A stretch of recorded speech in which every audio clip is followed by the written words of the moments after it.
et siis Trio A ja ei manifest, aga Madeleine. Nii, mis ma räägin? Ja, et kuidas sa selle materjali vastu võtsid alguses, et kui sa esimest korda nägid, et kas sa tundsid, et see ei ole mina? Jah, nii ja naa, et oligi alguses, kui nägin, oli huvitav vaadata ja siis üritasin nagu ennast näha, nagu tema kehas ja seda liikumist teha. Siis alguses oli siuke, et tõesti ikka teine maailm ja veidi hirmutav, aga siis nagu hakkasin veel rohkem vaatama ja siis hakkasin nagu ennast rohkem ka nägema. Ja siis, kui ma läksingi proovisaali, siis see nagu kõik jooksis ikkagi kokku, et eks see ikka ole minu jaoks natuke nagu väike siuke väljakutsumus, aga huvitav, et midagi uut kehale vastu võtta, vaimule vastu võtta, et selline hoopis natuke, mitte just robotlikum, aga kuivem ja selline klassikalisem ja aga jah, kuidagi hakkasin leidma enda joont ka mingites just nagu teatud liigutustes ja koreograafia osades. Kuivem ja klassikalisem, mis see tähendab?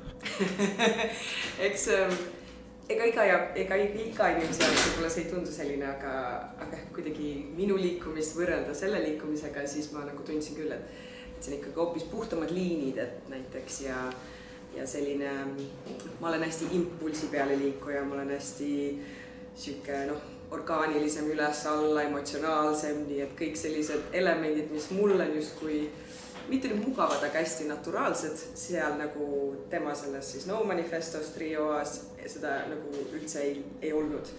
Aga sellegipoolest mulle meeldis, et see rõhk oli just liikumisel ja mulle meeldis see, et lihtsalt et nagu liikuda.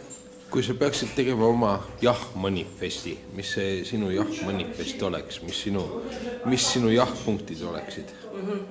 Et jah, kuidas ma selle soologa olengi, kuidas ma olen siis seda võtnud, ongi, et eist tuleb ja siis minu ja ongi siis suht selline minu aus liikumispilt ja seal on kindlasti emotsioonil on suur osa sellisel tugevusel, samas ka nõrkusel, et seda näidata ja mitte karta, et näidata, et veits rohkem ennast võib-olla emotsionaalselt paljaks võtta ja samamoodi ka liikumise osas, et tuua rohkem sellist orgaanilisust juurde ja sellist impulsi ja kuidagi, et su aju ja su keha on nagu kooskõlas, et seal on mõtestatud.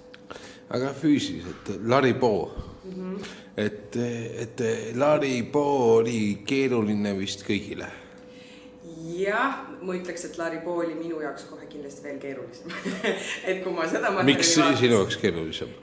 Sest see on tõesti midagi selline maa, mida ma ei ole väga kompinud, et rohkem siis selline performance art. Mulle tundub, et sa oled siuke hull kunstnik.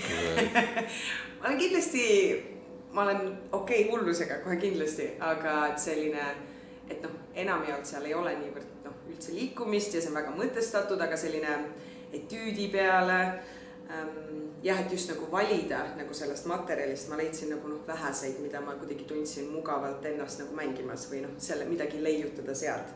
Et isegi kui vaadata on tore, siis nagu see oli kindlasti minu jaoks veidi võõram maa, et isegi veel nagu kaugemal, kui siis võib-olla Yvonne Rainer. Mis ma küsimata jätsin, et mis on siuke asi, mis sa selle töötajad, te teete siin tüdrukutega kõik koostööd, eks ole, teil on kõigil oma osa, aga mis on sinu jaoks tähtis, mis ma küsimata jätsin, mis te tegelikult teinud olete või mis sa tundnud oled? Nagu protsessi käigus, et kuidas protsess, protsess on olnud väga tore. See ongi üks kõige nauditav, kuidas ma olen nagu nautinud protsessi, et see lõplik tulemus, et see tõesti, see nii alati muutub ja see on nii igapäevaliselt ja iga etendusega väga erinev ja me muudame seda kas või enda soologa, et see tõesti muutub kogu aeg. Aga protsess on olnud väga tore ja väga uudne minu jaoks, et see on, et miks ma selle töö vastu võtsin ka oligi, et nagu ennast võtta enda comfort zone'ist välja ja seda ma kindlasti olen teinud ja ei ole kahetsenud, et see oli hea otsus. Võtan nüüd sinist parukat lähemalt, mis see sinimine parukas, mis ta on, kas ta on?